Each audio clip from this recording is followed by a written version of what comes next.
What's up, y'all? This is DJ Kenny Parker, DJ and producer for Boogie Down Productions / KRS-One, and today I'm back with another video. Now, today's story is part of what I call epic fails when hip-hop goes wrong. Now, today is part 2 of the stories that I did in my previous epic fails video about dramas and brawls that I happened to see with my own 2 eyes, y'all. I can't tell you who it was, but I can tell you what I saw. Now, this first story happened in the year of 1994. BDP had a show in New York City with a bunch of groups on the bill. I don't remember all of the groups that were on the bill, but I do remember that the Fugees were also on this bill, and I do believe Smith & Wesson from Brooklyn, shout out to the Boot Camp Clique, was also on this bill. Now, of course, me being the DJ for Boogie Down Productions / KRS-One, I was the one that did most of the sound checks. Sometimes KRS would come to sound checks, sometimes he didn't. Most of the time he did, but sometimes he didn't. And today was one of those times where KRS-One did not come to the sound check. But I always come to the sound check, being that I'm the DJ and I have to set up the equipment, including turntables, an SP1200, and many other things.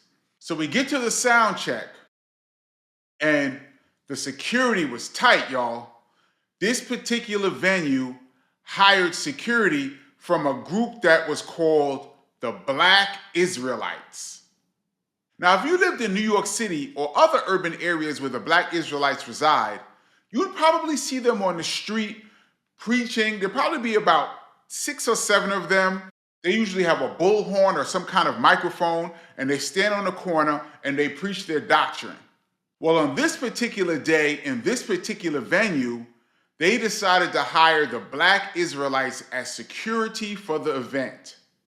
There must have been at least 50 or 60 Black Israelites spread throughout the venue. Now, what I recall about the Israelites doing security was they seemed to be extra aggressive at the door. I remember when we came to do sound check, I remember they patted us down very aggressively and were just acting a little bit overzealous, in my opinion. So we get into the venue and it's our time to do sound check. So we come up on the stage, I'm setting up my turntables, I'm setting up a bunch of equipment, and behind me is a curtain that looks like this. Just like a black curtain, and it was long. It covered the whole backstage area. So on one side of the curtain was the stage and would be the crowd, and on the other side of the curtain was the backstage area. So while we're setting up to do the sound check, in comes one of the groups on the bill, a group from New York City that is known to travel super deep, sometimes 30 and 40, even 50 deep when they came into places. And usually they came so deep that they would overwhelm security. Today was no different. This group came to the sound check with about 30 or 40 members. And they came in and they made their presence felt. So they went past us, I was watching them go past, and they went into the backstage area behind the curtain. So I'm setting up the equipment, and all of a sudden, you heard some yelling behind the curtain. And then next thing you know, you heard a big commotion and some scuffling behind the curtain. Now, I couldn't see what was going on behind the curtain, y'all. But what I could see was the curtain, and on my side of the curtain, all you could see was this. The curtain was moving like this, and you hear commotion and the curtain moving. So I'm like, oh my God, there's a brawl going on behind the curtain.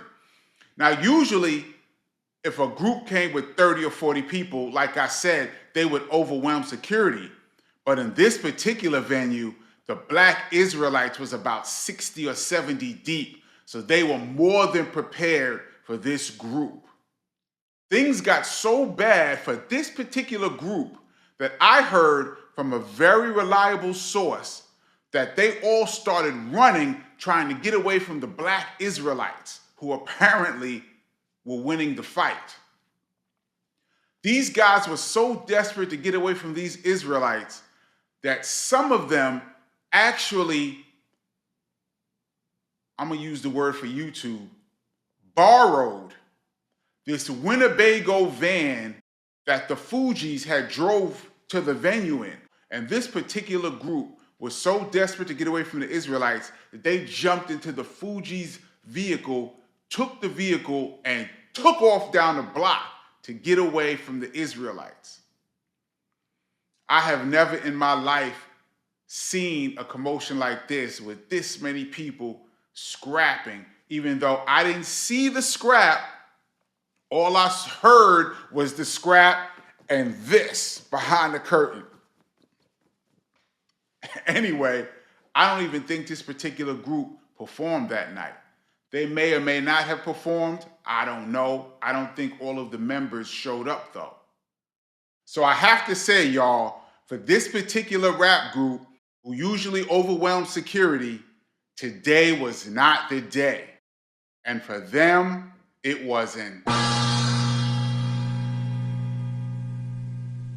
Story number 2 takes place in the year of 1995, I believe.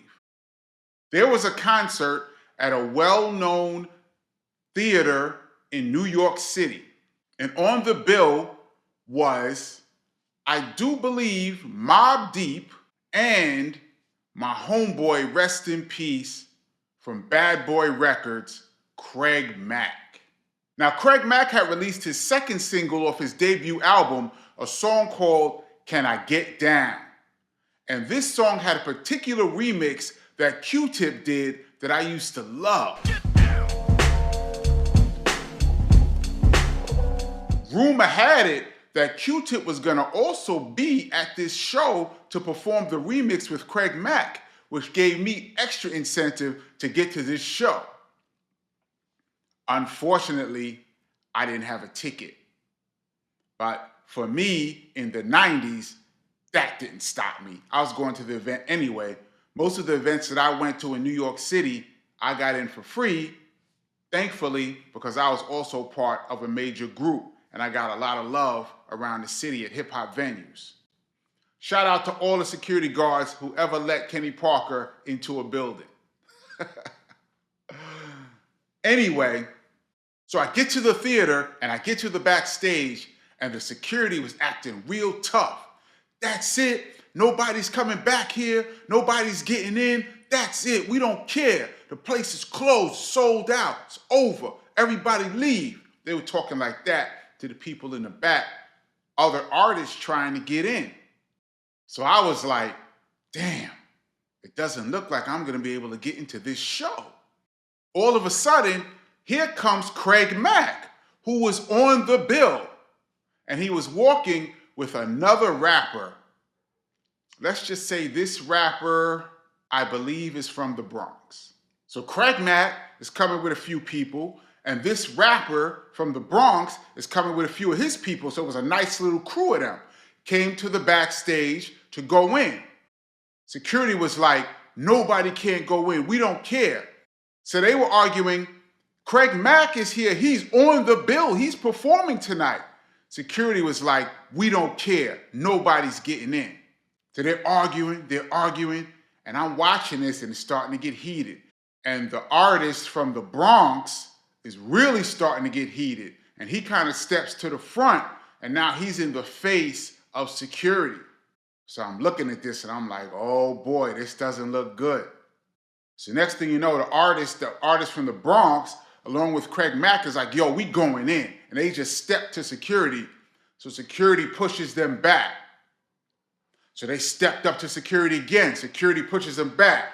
So now they start pushing the security and security's pushing them back. So now they're rocking back and forth. It looks like a scene from the movie Braveheart. So now they're rocking back and forth and it's getting real aggressive. They're yelling and screaming and pushing on each other. And I'm looking at this like, yo, it looks like Craig Mack and this other rapper might get through security. Next thing you know, the rapper from the Bronx and his people just overwhelmed security. Boom! And bust past security. And about 30 to 40 dudes just started piling into the place. So now I'm looking at this and I'm like, this is my only chance to get in this theater. I'm going for it.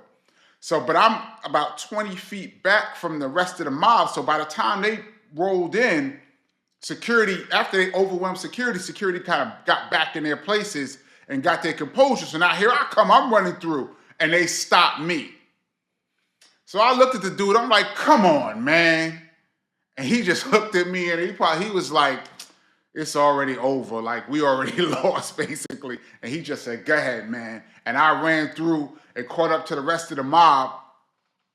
And the mob, me, the rapper from the Bronx, Craig Mack, we all bust through this side door. Ooh, they came running into the sold out theater. It looked crazy. Like everybody's looking this way and about 40 people come running this way, including Craig Mack, who's on the bill. Needless to say, the show was dope. Q-Tip did come out and perform with Craig Mack. I was happy about that. Shout out to Craig Mack. Rest in peace, my dude. Shout out to this Bronx rapper. And to security who was holding down the spot and acting tough. That was an...